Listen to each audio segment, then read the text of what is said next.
사랑하는 베들레 성도 여러분, 오늘 하나님께서 우리들에게 주신 말씀은 누가복음 18장 9절부터 14절까지 말씀으로 십자가 아래서는 아무도 높지 않습니다 라는 제목으로 말씀을 선포하겠습니다. 이 말씀이 선포될 때 우리들의 마음속에 성령님의 크신 역사가 함께하기를 간절히 기도하고 소망합니다. 오늘은 사순절 5번째 주일입니다. 드디어 이제 다음 주는 고난주간이 시작됩니다. 우리는 지금 십자가를 향해서 나아가는 여정의 이 마지막 고비에 다가가고 있습니다. 이 사순절, 부활절 40일 동안 우리 주 예수 그리스도께서 당하신 그 고난의 의미를 묵상하는 자신을 알아보는 절기 아닙니까? 예수님께서 광야에서 40일 동안 금식하시며 시험을 받으신 것처럼 우리도 이 기간 동안 자기를 부인하고 그리스도의 십자가 앞에 겸손히 나갈 수 있는 믿음의 백성들이 되기를 소망합니다. 오늘 말씀에 보면 두 사람이 기도하러 성전에 올라갑니다. 한 사람은 누구일까요? 바리새인입니다. 또 한 사람은 세리입니다. 누가는 이 대상들을 처음부터 분명하게 밝혔습니다. 자기를 의롭다고 믿고 다른 사람을 멸시하는 사람들, 그 사람들을 향해서 이야기를 하고 있지요. 이 비유를 처음 듣는 청중의 입장에서 잘 생각해 보십시오. 바리새인들은 당시 사회에서 가장 존경받는 종교 지도자들이었습니다. 율법을 잘 지키는 사람들이었습니다. 금식을 잘했습니다. 11조도 잘 드렸습니다. 윤리적으로 흠이 없어 보이는 사람들이었습니다. 반면에 세리는 어떤 사람들입니까? 로마 제국의 세금을 대신 걷는 사람들이었습니다. 같은 민족의 피를 빨아먹는 자로 여겨졌습니다. 세상이 다 아는 탐욕과 부정부패의 상징이었던 것이지요. 당시 유대인 사회에서 세리는 이방인보다 못한 존재로 취급을 받았다고 이야기를 합니다. 그러므로 상식적으로 답은 어떻게 보면은 이미 나와 있는 것과 마찬가지입니다. 당연히 바리새인이 사람들 앞에 더 합당한 사람이 되어야만 했습니다. 누가 봐도 그랬습니다. 근데 예수님께서는 분명히 말씀하십니다. 내가 너희에게 이르노니 이에 저 바리새인이 아니고 이 사람이 의롭다 하심을 받고 그의 집으로 내려갔다라고 이야기를 합니다. 저는 오늘 이 본문을 준비하면서 마음이 참 불편했습니다. 바리새인을 바라보면서 그가 틀렸다고 생각합니다. 근데 그렇게 생각하는 순간 제가 그 바리새인이 되고 있는 것입니다. 잘못됨을 내려다보는 것, 그게 그 바리새인이 한 일이었기 때문이죠. 오늘 이 비유는 옳지 않는 사람을 향한 경고가 아닙니다. 스스로 괜찮다고 떠들어대는 사람, 바로 나를 향한 말씀, 그리고 우리를 향한 말씀 아닙니까? 자기의 의는요, 반드시 다른 사람을 내려다보게 만듭니다. 9절을 봅니다. 또 자기를 의롭다고 믿는 사람을 멸시하는 자들에게 그 비유로 말씀하시되. 여러분, 누가복음은요, 처음부터 이 비유의 대상을 정확하게 밝히고 있습니다. 자기를 의롭다고 믿고 다른 사람을 멸시하는 자들입니다. 근데 여기서 주목할 점이 있어요. 첫째는 자기를 의롭다고 믿고 있는 믿음이 있고, 둘째는 다른 사람을 멸시하는 태도입니다. 멸시하는 태도. 이 두 가지는 따로 가지 않습니다. 동전의 양면과도 같습니다. 사람들은 자기를 높이기 시작하면 반드시 누군가를 깔아뭉개고 낮추게 만듭니다. 내가 괜찮다고 생각하게 하려면 누군가는 나보다 못난 놈이 돼야 된다고 생각하죠. 사람들은 하나님 앞에서 자신을 보지 않을 때 타인과의 비교로 자신을 지키려고만 합니다. 이걸 심리학적으로 이것을 하향사회 비교라고 이야기를 합니다. 왜 그렇습니까? 자기 의는 절대적인 기준이 아니라 비교 위에서 세워지기 때문입니다. 비교 위에서. 자기 의를 가진 사람들은 하나님의 기준으로 자신을 바라보지 않습니다. 대신 옆에 있는 다른 사람을 기준으로 바라보게 됩니다. 그리고 그 비교에서 자신이 조금이라도 나으면 딱 한마디를 하죠. 뭐라고 합니까? 휴, 그래, 내가 쟤보단 낫지. 내가 쟤보단 예배 잘 드리지. 그래, 나는 지금 뭐라도 하고 있다. 이렇게 사람과 사람들을 비교하기 시작하면 우리는 어느새 자기 마음속에 스스로 의로운 사람으로 변하고 맙니다. 이 바리새인의 그의 문제, 단지 교만했다면 예수님이 거기에서 끝냈을 것입니다. 근데 교만했다는 정도가 아닙니다. 그는 하나님 앞에 올라갑니다. 거룩한 성전에 들어갑니다. 기도하러 온 것이 아니었습니다. 근데 하나님 앞에서도 여전히 사람들을 비교하면서 이야기합니다. 하나님을 바라보는 것이 아니라 옆에 선 세리를 우두커니 위아래로 내려다보면서 이야기를 하고 있죠. 이것이 자기의 의의 본질적인 무서움입니다. 자기 의는 세상 속에서만 작동하는 것이 아닙니다. 자기 자신만의 의는 세상의 옷을 입고 하나님 앞까지 따라왔다는 것입니다. 예배를 드리는데도 교만할 수 있습니다. 기도를 하는데도 남을 판단할 수 있습니다. 헌신의 옷을 입으면서도 속으로는 우월감을 가질 수도 있습니다. 직분을 가지고서도 얼마든지 멸시의 눈을 갖고 있을 수도 있습니다. 겉으로는 경건해 보이지요. 그러나 속은 어느덧 비교로 가득 찰 수가 있어요. 여러분, 우리들도 그러지 않습니까? 솔직하게 고백하면 우리도 이런 마음이 올라왔을 때가 있지 않습니까? 그게 문제 아닙니까? 이런 아둔함 한 장 한 장, 한 겹 한 겹이 쌓이면 이제부터 어떤 일이 생기게 됩니까? 신앙은 깊어지는 게 아니라 이제부터 신앙은 겉돌기를 시작합니다. 은혜는 충만해지는 것이 아니라 이때부터 마음속이 휑해지는 것입니다. 왜냐하면 자기의 의는 정작 바라봐야 할 하나님을 바라보지 않고 늘 사람들만 바라보기 때문입니다. 아닙니까? 아닙니까? 아니었습니까? 사람들만 바라봤지요. 이 하나님의 거룩함에 자신을 한 번도 세우지 않고 사람들의 약점을 파고들고 약점만 치우는 삶을 바라봤다는 것이죠. 예전에 도예 체험장에 있었던 일이에요. 두 사람이 같은 시간에 물레 앞에 앉습니다. 한 사람이 도예 경험이 옛날에 조금 있었던 것 같아요. 흙을 잡자마자 그래도 전날에 유튜브를 좀 본 것 같아요. 요즘에 유튜브만 보면요, 모든 것이 나와요. 요리를 못하는 사람은 요리 좀 보면 거기에는 다 나오고, 뭐 하고 싶은 거 고장난 거 있으면 다 치면 유튜브에 다 나와요. 그래서 도예를 하는 것도 하루 보고 갔어요. 그래, 내 어제 유튜브도 보고 왔으니 잘할 거야. 주변 사람들에게 미리 자랑을 했어요.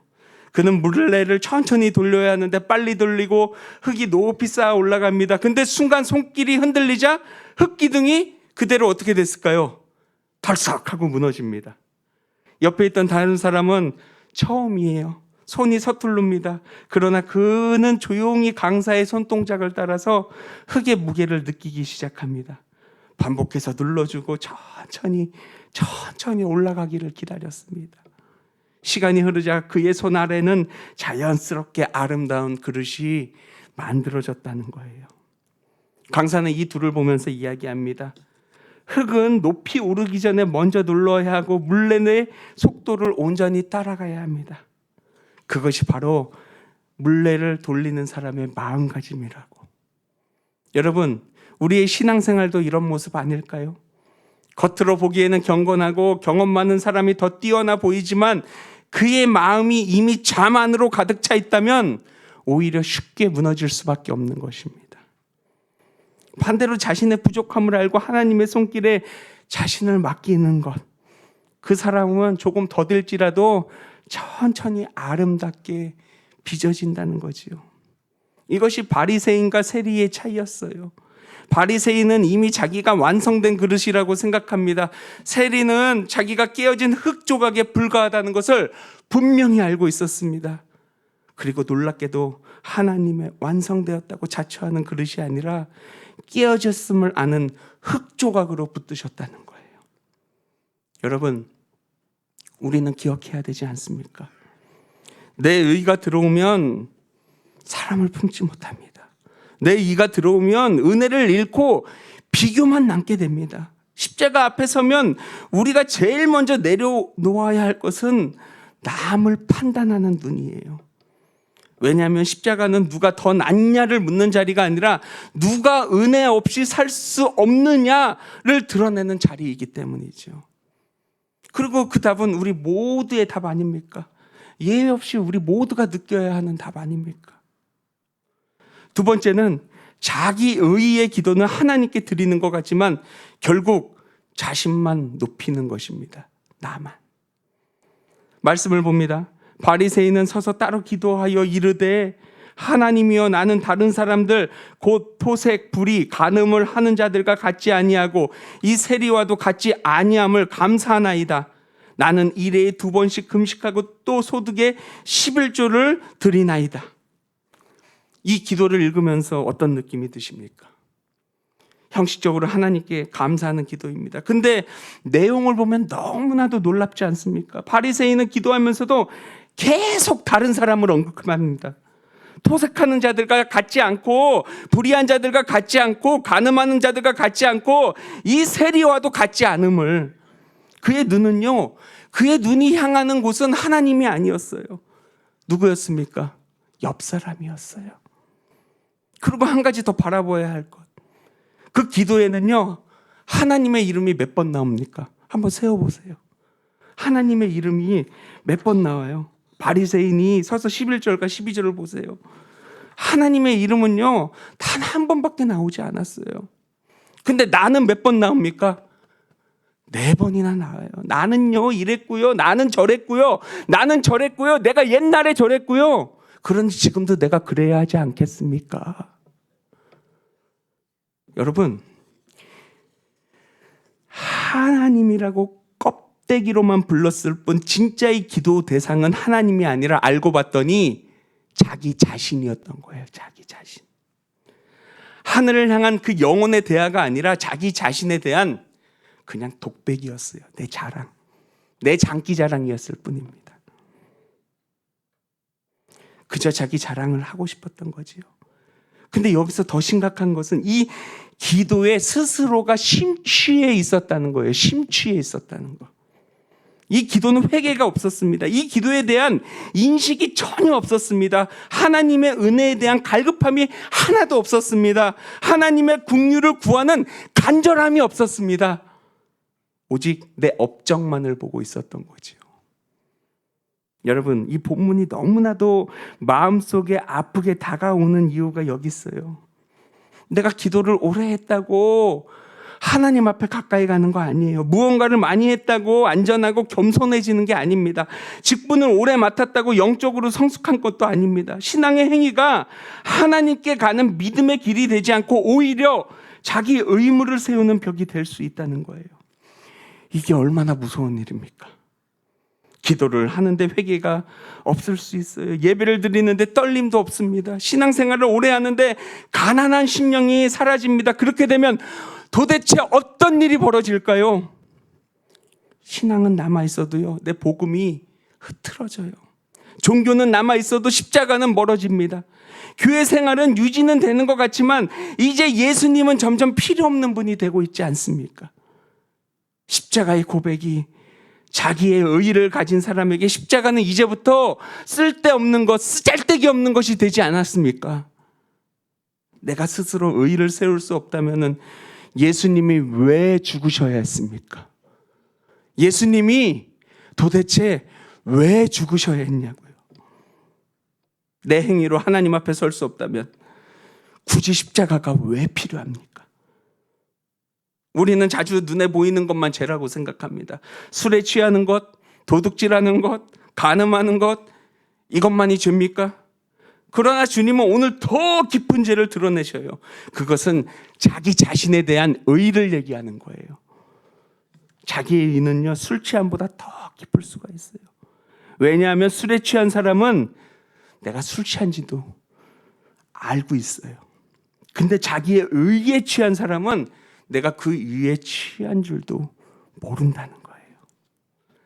자기 의는 실패보다 더 위험할 수 있습니다. 왜냐하면 넘어진 사람은 울 수도 있어요. 넘어진 사람은 주님을 찾을 수도 있습니다. 그러나 자기는 괜찮다라고 믿는 사람은 절대로 울지 않습니다. 나는 충분히 여기는 사람은 절대로 십자가를 바라보지를 않습니다. 자기 의를 찾는 그 의의 사람은 죄책감으로 무너뜨리는 대신 회개하지 못하기 때문이죠. 이게 세상에서 가장 아쉽고 무서운 결과가 초래되는 것이에요. 회개의 문을 꽝 하고 닫아버리는 것입니다. 자기의 의도는요, 기도까지도 나의 자랑으로 바꾸어 놓습니다. 십자가를 모르는 신앙은 결국 예수가 필요 없는 분으로 만듭니다. 우리의 신앙이 점점 딱딱해지고 있다면, 은혜가 예전 같지 않다면, 기도가 형식으로 되어 간다면 그것이 혹시 내 의가 쌓아지고 있지는 않는지, 하나님이 나에게 주시는 혹시나 신호가 아닌지를 생각해야 할 것이에요. 이 바리새인은 기도하러 왔어요. 근데 절대로 그는 하나님을 만나지 못했어요. 왜냐하면 그 기도에는 자기만 있었지 하나님이 없었기 때문 아닙니까? 이제 세리를 한번 봅니다. 세리는 멀리 서서 감히 눈을 들어 하나님을 쳐다보지도 못했다고, 다만 가슴을 치며 이르되 하나님이여 불쌍히 여기소서, 나는 죄인이로소이다 하였느니라. 이 사람은 바리새인과 다릅니다. 중얼거리지 않았어요. 변명치 않았어요. 남과 비교하지 않았어요. 단 한마디 합니다. 하나님이여 나를 불쌍히 여기소서, 나는 죄인입니다. 이 세리의 모습을 봅니다. 그는 멀리 섰어요. 눈을 들어 하늘을 쳐다보지도 못했어요. 죄라는 녀석 때문에 하나님과의 사이가 거리가 있음을 인지했던 거예요. 스스로 가지 못했습니다. 이것을 뭐라 그러는지 아십니까? 최소한의 양심, 최소한의 양심이라고 이야기하는 거예요. 거룩하신 그분 앞에 스스로 설 수가 없게 된 것이에요. 그리고 가슴을 칩니다. 왜 칩니까? 그 문제가 자기 존재 안에 있음을 깨달았기 때문이에요. 환경이 아니라, 상황이 아니라 그 문제의 시발점은 바로 나라는 것을 인정했기 때문입니다. 그리고 우리는 단 하나의 기도만을 마음과 정성을 다하여 그는 올렸지요. 하나님이여 제발 불쌍히 여겨주세요. 내가 죄인입니다. 여러분, 이것이 복음의 문을 여는 기도 아닙니까? 이 기도가 왜 귀합니까? 세리는 단지 실수를 인정하는 것만이 아니에요. 하나님 앞에서 내 존재의 진실을 인정하고 뭐라 그랬습니까? 난 죄인입니다. 내가 죄인입니다. 이 고백이 하나님이 완벽한 사람을 구원하시는 분이 아니라 자기의 죄를 인정하고 은혜를 구하는 자를 살리시는 나의 아버지라는 그 믿음 위에 온전히 서 있기 때문에 알 수 있는 것 아닙니까? 그리고 14절에 주님께서 선언하셨어요. 내가 너희에게 이르노니 이에 저 바리새인이 아니고 이 사람이 의롭다 하심을 받고 그의 집으로 내려갔느니라. 놀라운 반전 아닙니까? 경건해 보였던 사람이 아니라 가슴을 치며 긍휼을 구하던 사람이 의롭다 하심을 받았어요. 왜 그렇습니까? 의롭다 하심은요, 내 공로의 상이 아니기 때문입니다. 하나님의 거룩한 은혜의 선언이기 때문입니다. 근데 여기서 우리는 더 깊이 들어가 봐야 될 것 같아요. 성경의 의롭다 하심은 너 죄가 없다, 법정 판결 같은 것이 절대로 아닙니다. 하나님께서 죄인을 정죄의 자리에서 끌어내시는 선언인 동시에 그 죄인을 다시 한번 하나님과 바른 관계 안으로 불러들이는 거룩한 은혜 아닙니까? 세리는 단지 죄책만을 벗은 것이 아니에요. 하나님과 이제부터 화목의 단계로 들어가게 된 거예요. 이것이 바로 복음이라는 것입니다. 복음은 끊어진 관계가 다시 이어진 거예요. 죄 때문에 멀어졌던, 한 발 물러섰던 있었던 하나님과의 관계가 이제부터 아버지 앞으로 돌아오는 길이 열리게 된 것입니다. 이 길이 어떻게 열렸습니까? 십자가를 통해서 열리게 된 거예요. 예수님께서 십자가에서 뭐라 그러셨습니까? 다 이루셨다 선언하시고 숨을 거두는 순간 성전의 휘장이 찢어졌다고 이야기합니다. 하나님과의 죄인 사이에 놓인 그 넘을 수 없는 벽이었던 그 휘장이 아래에서 위로가 아니라 위에서 아래로 찢어졌어요. 이 방향이 하늘의 거룩한 선언이었다는 거지요. 구원의 길은요, 사람이 연 것이 아닙니다. 하나님이 여셨습니다. 그 길은 우리를 위하여 휘장 가운데 열어놓으신 새로운 살 길이니 곧 그의 육체니라. 십자가는요, 그래 내가 너 그냥 봐줄게 하는 그런 관용이 아니에요. 독생자의 피값을 치르고 죄인이 다시 하나님 앞에 나아올 수 있도록 길을 여신 하나님의 언약의 선언입니다. 막힌 길을 하나님이 여셨고 그 길의 이름은 예수 그리스도였다는 것입니다. 여러분, 화목은요, 관계의 회복이 절대로 아니에요. 원수되었던 자가 받아들여지고 멀리 있던 자가 가까워지는 것입니다. 우리가 원수되었을 때 그의 아들의 죽으심으로 말미암아 하나님과 화목하게 되었은즉 우리가 먼저 들어간 게 아닙니다.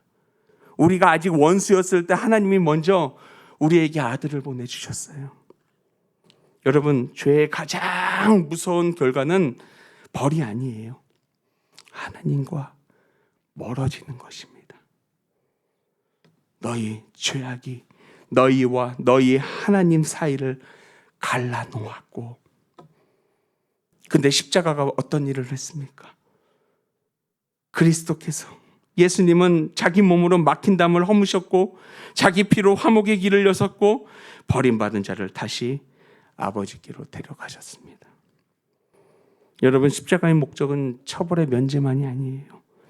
우리를 하나님 앞으로 인도하시는 것입니다. 우리는 깨끗해서 받아들이는 것이 아니라 대신 찔리셨기에 받아들이는 것입니다. 하나님 앞에 들어가는 길은요, 우리의 경력 때문이 아니에요. 오직 예수 그리스도의 피 덕분입니다. 그러므로 십자가 아래에는 아무도 돕지 않습니다. 바울조차 고백했잖아요. 내가 죄인 중에 괴순이라. 동시에 아무도 버려지지 않았습니다. 십자가는 완전한 사람의 자리가 아니라 돌아오는 죄인의 자리라는 것. 주님께서 말씀하시죠. 나는 의인을 부르러 온 것이 아니라 죄인을 부르러 왔노라. 여러분, 이것이 십자가의 완벽한 복음일 줄 믿습니다. 말씀을 정리합니다. 여러분, 오늘 두 사람의 기도 앞에 섰어요. 한 사람은 자기가 가진 것들을 내세우고 자랑했습니다. 한 사람은 자기에게 없는 것을 고백합니다. 근데 하나님은 가진 자가 아니라 비어있는 자를 채우셨어요. 지금 이 자리에 묻습니다. 나는 지금 어느 쪽에 서 있는지.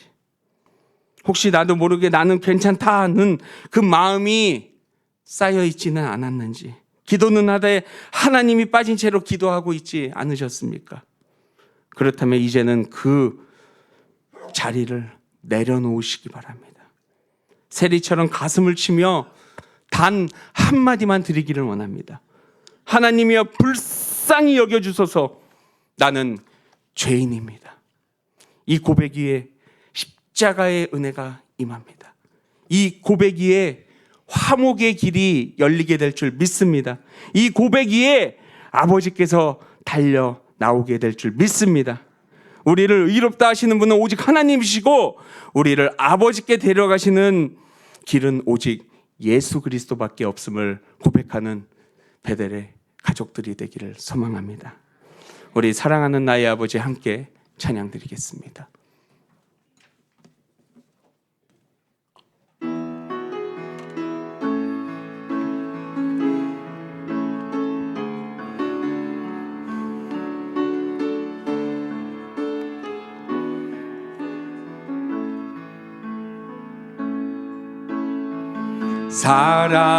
사랑하는 나의 아버지, 이름 높여드립니다. 주의 나라 찬양 속에, 주의 나라 찬양 속에 임하시니 능력의 주님께, 능력의 주께 찬송하네. 전능하신 하나님 찬양, 언제나 동일하신 주, 전능하신 하나님 찬양, 영원히 다스. 우리 다시 한번 찬양합니다. 사랑하는 나의 아버지, 사랑하는 나의 아버지,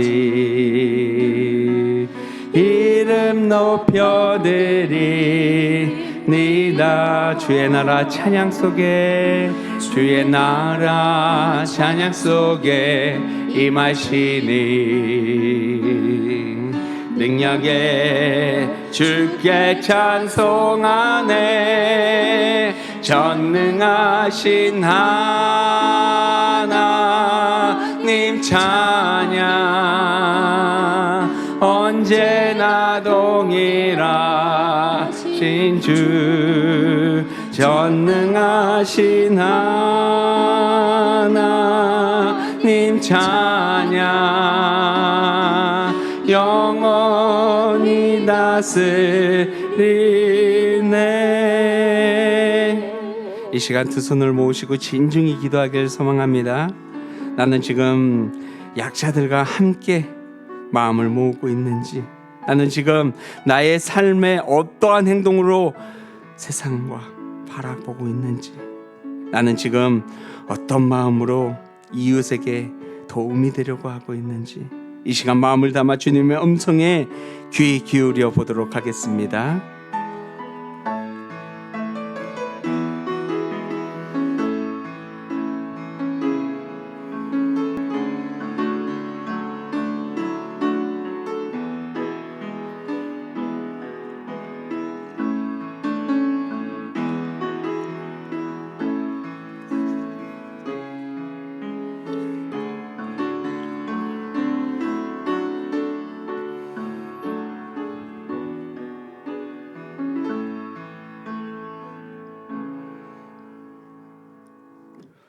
하나님 아버지, 오늘 두 사람의 기도 앞에서 나를 돌아봅니다. 고백합니다. 나도 모르는 사이에 스스로 괜찮다고 여기면 남을 내려다보는 눈을 가지고 있었습니다.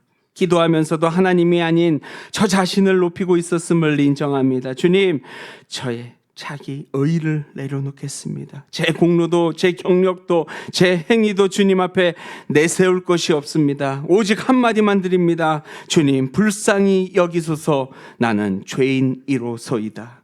십자가에 막힌 길을 열어주신 예수님 그리스도의 은혜에 감사드립니다. 내가 깨끗해서가 아니라 주님이 찔리셨기에 다시 아버지 앞에 나올 수 있음을 믿습니다. 이 사순절 비교의 눈을 버리고 십자가 아래 낮아지겠습니다. 가슴을 치며 긍휼을 구하는 자리에 다시 서겠습니다. 저를 의롭다 하시는 분은 오직 하나님이시고 저를 아버지께 데려가시는 길은 오직 예수 그리스도이심을 고백합니다.